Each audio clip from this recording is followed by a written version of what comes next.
Ayer se vio en la Asamblea Nacional el poder de la Fiscal General del Estado. Asambleístas que estaban presionados para que se archive finalmente este primer intento de juicio político en su contra. Ella había pedido que se suspenda, luego muy confiada del resultado que obtuvo finalmente ayer, solicitó ella mismo que se dé paso a este proceso, y ayer vimos a muchos asambleístas, como le digo, presionados porque han tenido sorpresivamente, nadie sabía, causas bajo la jurisdicción de la Fiscalía General del Estado, y todo concluyó con un archivo de este primer intento de juicio político en medio de una sesión bastante escandalosa. ¿Qué opinión le merece lo que ocurrió ayer en la Asamblea? Buenos días, bienvenida. Buenos días, muchas gracias Licenia, muchas gracias Alexis por la invitación.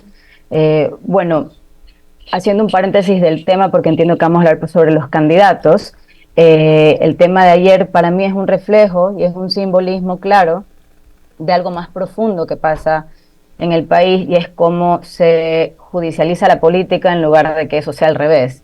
Entonces, en ese sentido, creería yo que ciertas instituciones de control, incluso los órganos relacionados al poder legislativo, vemos cómo funcionan como centrales políticas en lugar de funcionar, digamos, en estricto ejercicio y en rigor de lo que realmente deberían representar a nivel institucional. Entonces, pero esto no es algo que vemos necesariamente con este caso nomás, es algo que podemos también ver en cómo se pretenden utilizar las instituciones de control para corresponder con ciertos fines relacionados al Ejecutivo o a fines partidistas, y para eso hay que poner el ejemplo, porque no me gustaría que abordemos el tema o que se aborde el tema desde la coyunturalidad, sino desde otros espacios en donde se han dado este tipo de situaciones o posibles arbitrariedades que podrían ser tomadas como legítimas. Recordemos hace unos meses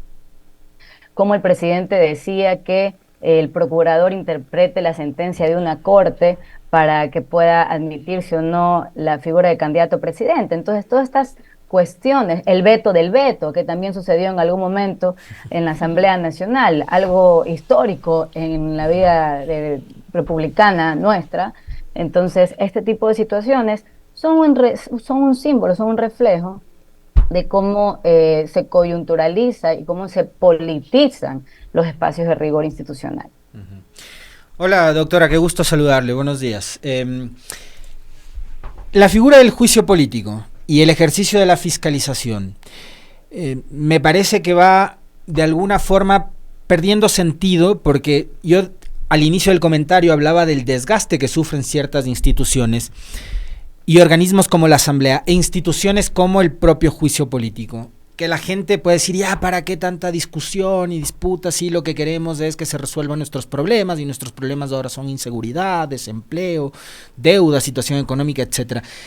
Y claro, el ejercicio de la fiscalización y el control político, que es súper necesario en una democracia, porque las autoridades de control no es que pueden llegar a su cargo y hacer nomás lo que les da la gana, sino que tienen que hacer lo que deben hacer, lo que les manda y les obliga la ley.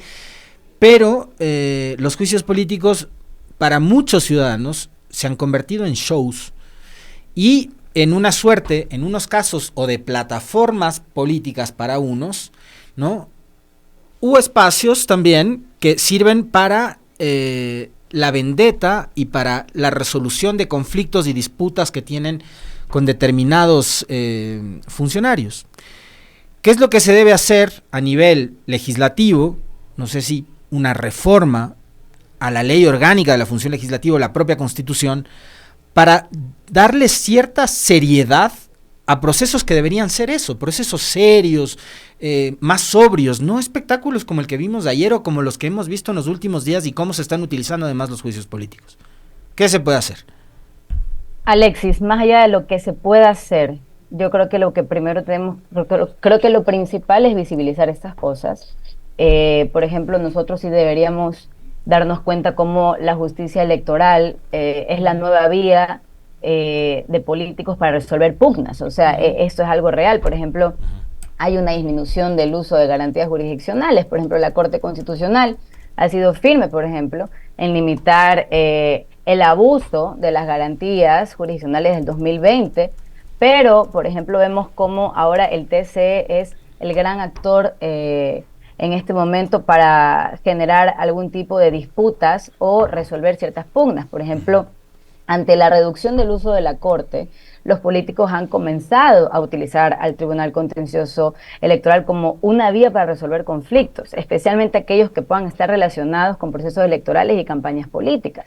Entonces, más allá de qué se debe hacer, lo que debemos es primero darnos cuenta de lo que está pasando, porque este cambio ha llevado necesariamente a un aumento en las demandas presentadas ante el TCE, que antes eran llevadas principalmente a la Corte Constitucional. Entonces, este tipo de argucias y esta forma tan ajedrecista de utilizar las instituciones de control con fines claramente vinculados a retaliaciones o a, digamos, una visión electoral y coyunturalista de las cosas, es lo que creo deberíamos visibilizar con frecuencia y deberíamos ponderar. O sea, por ejemplo, no es posible, y esto es un caso aislado un poco, pero recordemos lo que fue el informe de la Nación, y yo lo que hago es un llamado a eso. No recuerdo cuántos datos fueron imprecisos, pero a través de fuentes secundarias era muy sencillo visibilizar que habían datos erróneos, pero cierta prensa, en lugar de hacerse eco a la investigación que pudiera contrastar estos datos, puso de primera plana los zapatos del presidente. Entonces, la atención que viene de los espacios de discusión, esa atención tan limitada, es lo que también abona digamos, a un comportamiento mucho más profundo, que es la falta de institucionalidad que existe en el país. Entonces, más que cualquier otra cosa, ¿qué podemos hacer? Porque no soy jurista, entonces no puedo darte una relación más legalista del tema. Creo que es importante empezar a visibilizar, contrastar y hablar de estas cosas. Por ejemplo, este tema que a mí me parece súper interesante, cómo, por ejemplo, el TCE se vuelve esa nueva vía, siendo que la Corte ya no está principalizando esos espacios. Por ejemplo, vemos ahora la tan controvertida figura presidente candidato, que también tiene relación con aquello, pero más allá de cualquier cosa, lo que también está en lo de fondo es como el CNE también tiene ciertas fragilidades evidentes para poder, de alguna manera, contraponer estas coyunturas. Vemos a Pita diciendo una cosa y a Tamaína al día siguiente diciendo otra. Entonces, estas cuestiones son las que deben realmente generar ciertas alertas para ponerlas en el cajón de la discusión. Pamela, ayer escuchábamos a la asesora presidencial, la señorita Jacome, diciendo abiertamente que lo que buscan es la destitución de la vicepresidenta de la República. Es decir, el gobierno hasta el último momento va a tratar de todas las maneras posibles de que el presidente no tenga que pedir licencia y que pueda seguir siendo presidente y candidato, y haciendo campaña en todos los eventos públicos con fondos del Estado, como ocurrió en las últimas horas en esa cadena nacional en la que anunció que no se va a cobrar las tarifas eléctricas justo en época electoral. Dinero que lo va a tener que, $35 millones que va a costar ese beneficio, entre comillas, que lo va a tener que asumir el Estado. Y parece esto no asombrarle a las autoridades electorales, el hecho de que el presidente, contrario a lo que dice la Constitución y las leyes electorales, no quiera pedir licencia. Bueno, justamente sobre ese tema estuve hablando hace poco, y hay que tener en cuenta algunas cosas, ¿no? Primero, que desde hace 11 años que un presidente en funciones no se postulaba para la reelección. Entonces, este retorno del candidato presidente no es una figura nueva. Casualmente, el presidente que utilizó este tipo de, digamos, de figuras es, digamos, su principal opositor, Rafael Correa, ¿no? En su momento. Pero realmente esto no debería ser tan sencillo, porque hay, como tú mencionas, unos conflictos de interés y ventajas desleales frente a otros aspirantes a la presidencia, sobre todo porque hay una visibilidad pública que claramente los oponentes no van a tener, y esto hay que ponerlo claramente. Un presidente en funciones puede capitalizar obras, puede capitalizar acciones, puede inaugurar un hospital, puede implementar políticas populares, justamente como la de la luz, puede entregar becas, puede condonar deudas, que vemos también que son acciones que se están dando y que claramente uno podría aplaudir, pero esto puede influir obviamente en esa opinión pública y en esas posibilidades de reelección. Pero lo que queda de fondo acá es que el principio de igualdad queda completamente anulado. Entonces, eso es algo que creo que sí es importante rescatar, sobre todo porque hay una intención, y esto se da por un precedente del 2010, me parece, de la Corte Constitucional, que hace una interpretación en donde se dice que no puede considerarse reelección alguien que esté terminando el periodo de otro. Entonces, me parece a mí que el gobierno está tratando de sostenerse en ese parámetro, pero eso no quiere decir que se deba invisibilizar lo que es el artículo 93, en donde se habla justamente de pedir licencia. ¿Por qué lo que dice la Corte debería invisibilizar otra cosa? No lo sé, no creo que debería darse de esa manera. No sé cuál es el caso de Susana González, pero entiendo que Susana González también terminó el periodo de otro, en este caso fue el exprefecto Carlos Luis Morales, y pidió licencia para candidatizarse a la misma dignidad. Entonces, esta argucia, esta forma en la que se está generando este tema, es bastante, para mí, corresponde a unos objetivos claramente electorales. Ahora vemos cómo el TC admite la denuncia contra la vicepresidente Verónica Abad, y hay una clara, ha sido bastante explícitos de inhabilitarla por 4 años para que no ejerza cargos políticos. Entonces, ¿de qué manera más clara, y esto claramente es una hipótesis, por ende entra en el terreno de lo subjetivo, de qué manera más clara existe que todo este enredo que no debería serlo, es decir, el cumplir el artículo 93 y se acabó, se puede empezar a perturbar por la desconfianza en una sola persona, que se llama Verónica Abad? Ahora, esto que usted acaba de señalar, Pamela, tiene que ver también con la forma en la que permanentemente estamos los ecuatorianos viendo los mecanismos para evadir la responsabilidad. Y usted ha señalado, digamos, un hecho que es absolutamente real, y un ejemplo, ¿no? El de Susana González al frente de la prefectura después del encargo, una vez que ocurriera el fatídico deceso de Carlos Luis. Hay un antecedente, y acá lo que estamos viendo es que incluso periodistas se montan en ese relato para ayudarle al presidente a evadir la ley. O sea, es de locos lo que estamos acá. O sea, estamos tratando desde la comunicación y desde ciertos sectores del periodismo, identificados plenamente, uno de esos creo que el más evidente, Carlos Vera, buscando la forma de que el presidente de la República no cumpla con lo que dice la Constitución y la ley. Bueno, tú lo has dicho, y esto es algo que hay que tomar en cuenta, porque no me sorprendería que igual existan algunas opciones en el caso de que no se dé lo que de alguna manera pretendería el Ejecutivo, insisto, desde el terreno de lo subjetivo. Porque en el caso de que el presidente cumpla, supongamos que cumple con pedir licencia sin remuneración para ser candidato, ella sería la presidenta, pero incluso podría Noboa limitar el alcance de Abad. ¿Cómo?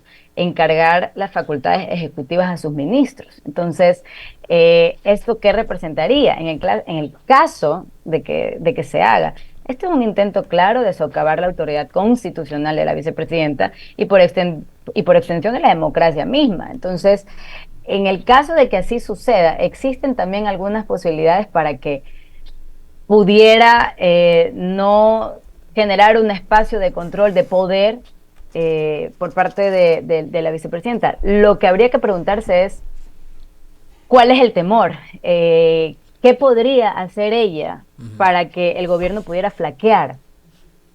Digamos, ¿qué tipo de relaciones podría generar ella? ¿Qué tipo de acuerdos podría generar ella que pudieran llegar a ser controversiales ni siquiera a nivel gobierno, sino a nivel electoral? Pero ¿le alcanza el tiempo, Pamela? Porque son 30 días que dura la campaña, son 30 días que va a estar al frente la señora Abad. En 30 días, ¿qué puede hacer? O sea, es tanta la amenaza que genera Abad para Noboa y para el gobierno. ¿Qué le alcanza a hacer los 30 días? ¿Cuánto tiempo tomó para invadir la embajada? ¿Cuánto tiempo de gobierno tomó eso? ¿Cuánto tiempo tomó, por ejemplo,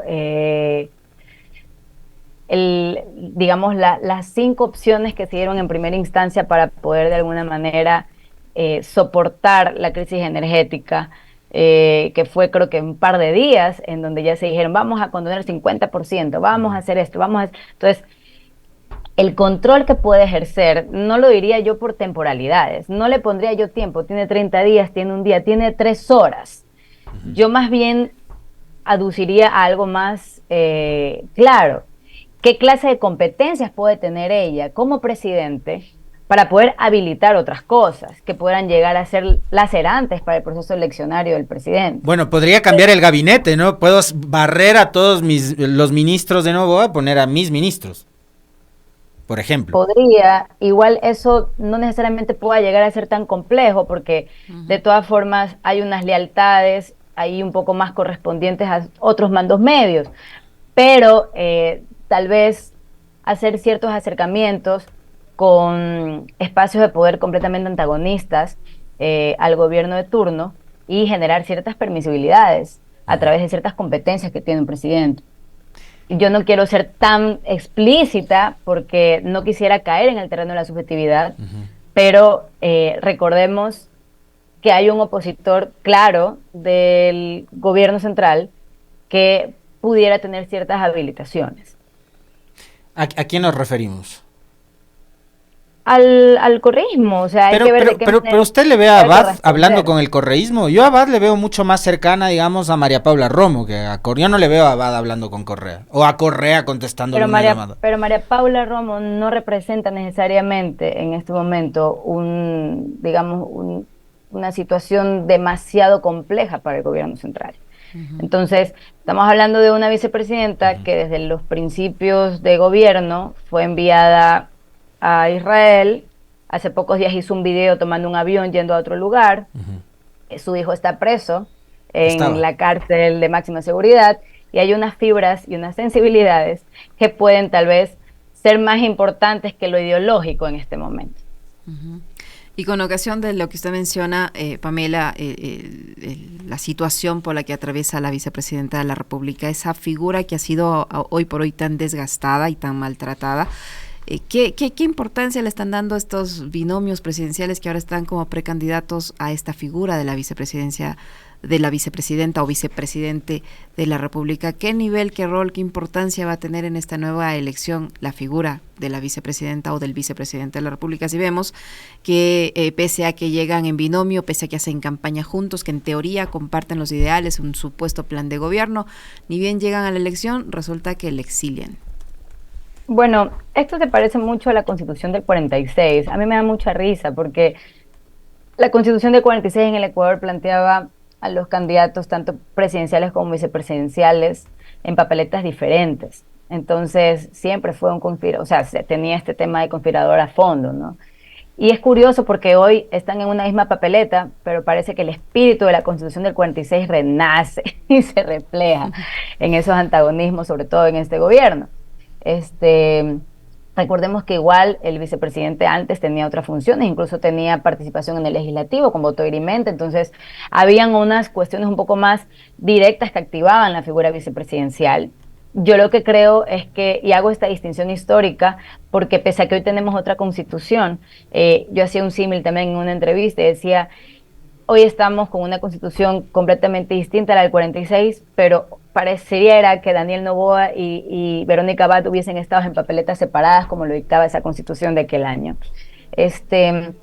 Y a partir de eso, lo que creo es que se siente un precedente, ¿no? Es decir, tanto del rol vicepresidencial como el presidencial. Me voy a pensar un poco más a quién pongo ahí.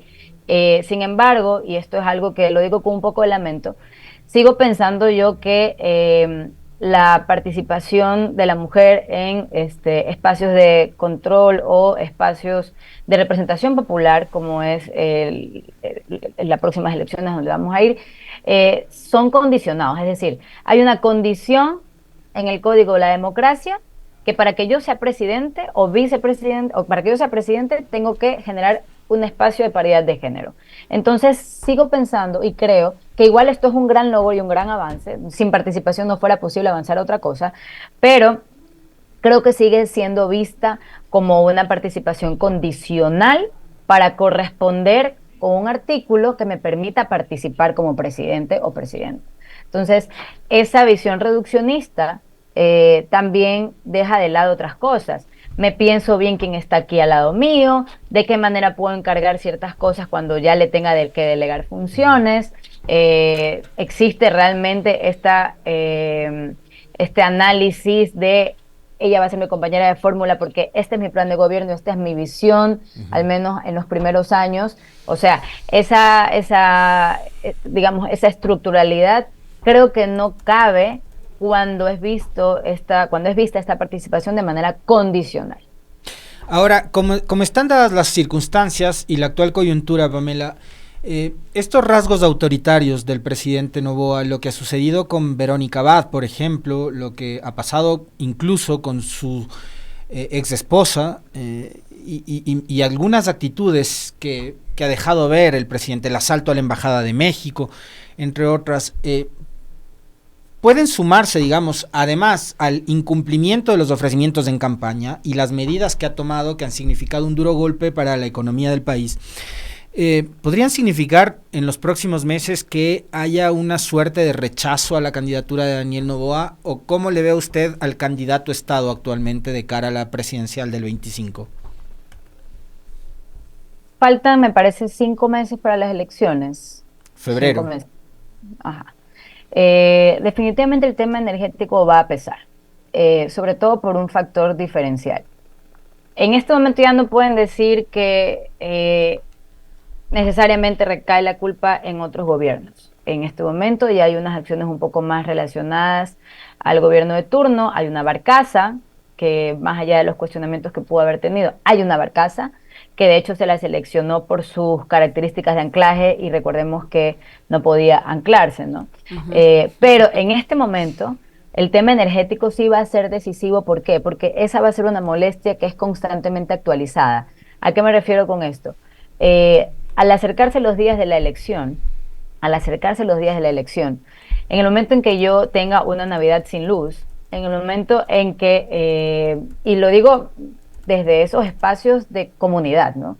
En el momento, no estoy hablando de lo personal, en el momento en que yo no puedo hacer ciertas cosas porque estoy inhabilitada dentro de mi propio espacio en el que vivo, eso va a tener una relación directa con el gobierno de turno. Es decir, esa molestia actualizada va a ser correspondido simbólicamente ese pensamiento al gobierno de turno. Y eso es algo que seguramente ellos han identificado que no pueden permitirse. Existe ahora esta posibilidad de, creo que dijeron que iban a hacer este tema de pagar un porcentaje de la tasa de luz. Entiendo que esto es justamente por los meses de campaña. Sin embargo, recordemos que hace unas semanas se mencionaba que octubre iban a hacer, o sea, posiblemente, recuerdo, no sé si fue, no voy a decir un medio porque no lo recuerdo ahora y no quiero caer en la imprecisión, pero que ya venían posiblemente ciertos cortes de energía a partir de octubre. Esto creo que se dijo en algún momento. Y esta falta, digamos, esta forma de compensar el espacio de esa carencia que va a estar dentro de cada hogar, se está viendo ahorita con lo que estamos percibiendo que el presidente está haciendo y a las fechas a donde lo está direccionando. Son fechas estratégicas que de alguna forma corresponden a un periodo electoral. Pero creo que el tema energético necesariamente va a ser eso. ¿Por qué? Porque las antorchas de gas en la Amazonía es algo de lo que nadie volvió a hablar. El caso Olón, por más de que se resolvió, no tuvo un seguimiento de cómo fue posible que se pensara hacer esto. El asalto a la embajada tiene unas fibras de tensión y distensión que no necesariamente puede llegar a representar algo a nivel electoral, pero, por ejemplo, las cifras de seguridad, que por más de que ciertos cargos del gabinete dijera de junio o de julio del año pasado se han reducido estos niveles, existen otras fuentes secundarias que contrastan gravemente esas cifras. Entonces, sin embargo, nada de eso posiblemente sea necesariamente tan cercano, y esto lo digo porque es un tema que está dentro de cada hogar, como el tema energético. Para finalizar, Pamela, ¿hasta qué punto le puede dar resultado el hecho de responsabilizar siempre a otros de la falta de gestión de su propia administración? Porque no es que está un día, están 8 meses. El tachar de un error humano, el último apagón, el tratar de deslegitimar logros por más mínimos que sean de administraciones anteriores, como el caso de investigar unas supuestas muertes no registradas, el hacer en estos anuncios de entrega de créditos, de obras, de préstamos en provincias que habían sido tradicionalmente facciones electorales de otras organizaciones políticas, de visitar permanentemente estos sectores que le podrían generar bastante votación. ¿Hasta qué punto todo ese tipo de acciones le puede dar resultado? Sin lugar a dudas le va a dar resultados. O sea, yo creo que esto le da resultados, sobre todo porque existe una oposición absolutamente silente. O sea, lo que sucede ahí es que la oposición no rescata los espacios vacíos que deja el gobierno central. Recordemos hace muchos meses el tema de la locura, cuando me parece el asambleísta Centeno da unas declaraciones ante la prensa diciendo que querían inhabilitar al presidente por loco. ¿Y qué es lo que hizo inmediatamente la oposición?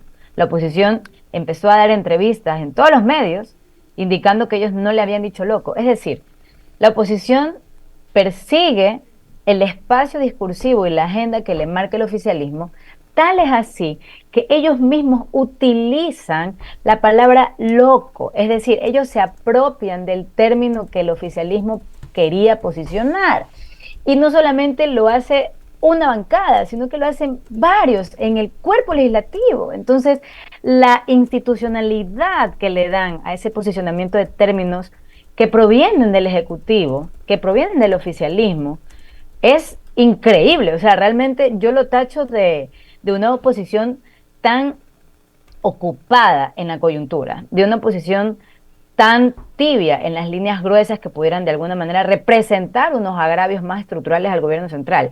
Yo no veo a la oposición, por ejemplo, haciendo lo que hacen otros ciudadanos. Recordemos a Arduino Tomás, y hace poco hizo un estudio sobre cifras relacionadas de la violencia. Esas cosas no está tomando la oposición para poder capitalizar. Y es sociedad civil, por supuesto que él es un doctor y es un estudioso, investigador, pero sigue siendo sociedad civil. Entonces la oposición deja esos espacios tan hábiles, en espacios de poder además, para que el gobierno pueda posicionar líneas gruesas y que a veces la oposición también se encarga de catapultar. Entonces, si la oposición es tibia, que no lo sea la prensa, porque esos son actores que pueden de alguna manera contrastar ciertas máximas que pretende posicionar el gobierno central. Entonces, en ese sentido, lo que yo creo es que estas cosas sí le funcionan, pero no es una ganancia gratuita. Es también producto de que han leído a la oposición y saben que la oposición es absolutamente coyunturalista. Por ejemplo, la visión de la RC se concentra mucho en el líder. Entonces, algo que pueda no corresponder a eso no pareciera que no interesaría. Entonces, y digo pareciera porque no estoy en esos espacios y no puedo afirmarlo, pero eso creo que le da también espacios al gobierno central para poder capitalizar espacios de popularidad.